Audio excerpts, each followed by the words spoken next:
Another marketing strategy ni Rosmar. May surprise. Pakinggan nyo. 501 KL or iPhone. So, ang nakalagay dito guys is... Siyempre, nabudol din ako. Kaya eto siya. I-flex ko sa inyo. O, ito yung bagong pakulo. Pakulo. Strategy ni Madam Rosmar. Ang kanyang soap price. 88 pesos ang isa nito. So, makabili ako nito sa TikTok. So, ito siya. Bumili ako ng 5 peraso. Parang 4 plus 5. Parang free yung isa. So, dami natin busa. Sana meron tong iPhone. Sabi nga niya, meron tong iPhone or 1,000 or 500. Eto na yung exciting part talaga. O sabay-sabay tayong ma-surprise. Lahat na napanood kong video, wala silang nakuha sa loob nitong soap na to. Ito yung half filling soap Kojic. Ito naman yung puti, yung gluta filling soap niya.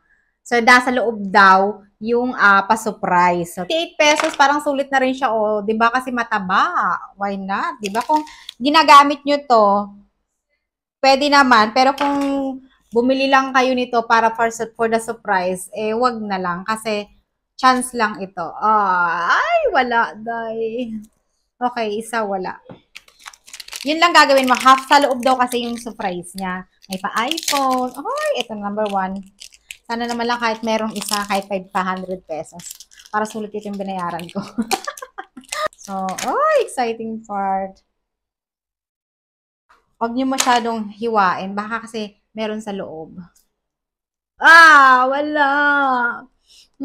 First time kong gagamit nito. Matagal-tagal kong magagamit to kasi tingnan mo, nakakaloka. Pero ang bango niya ha, ang bango niya. Tingnan natin to. Tara! Ay! Botya! Botya! Okay, another one. Dalawa na lang. Dalawa na lang. Ito na. Sana meron. Uy, naman. Pahingi naman yun ng iPhone. Ito pa. Ay! Bakla! Ito pa. Ano ba? Alam niyo lahat na ng panood ko, yung pinanood mo na kasi ako ng review, kung meron talaga silang nakukuha, wala. Pero yung mga post ni Madam Rosmar, meron sa kanya. Baka yung video lang yung meron. Baka yung video niya lang yung meron talagang pa-surprise, no? Baka yung sa iba talaga, wala. Parang, ano ba to? Strategy lang to. Para makabenta. Well, anyway. Mokya! Ang dami-dami kong soap ngayon. At least, meron na tayong pang 1 year supply ng gluta at Kojic, di ba? So, ayun lang. Bokya! Tingnan naman natin kung ito ba ay sulit. Kahit na wala kang nakuhang pa-surprise dyan sa loob ng sabon. Tingnan naman natin kung maganda ba. Tingnan naman natin ang hustisya. Para, kasi to, pabor kasi ito sa mga gumagamit talaga ng soap. Diba?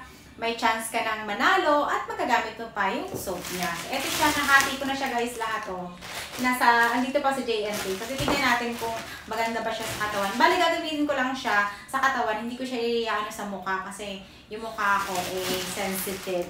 Sensitive yun. Babasain ko. Tingnan natin kung mabulak na siya. Pero in fairness talaga, mabango to. Tsaka mataba. Alam niyo naman.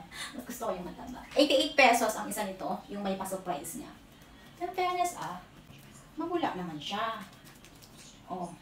Kasi gusto ko lang pumuti. Hindi naman talaga ako nagpapaputi. Pero, gusto ko lang pumuti yung mga siko-siko, yung mga singit-singit.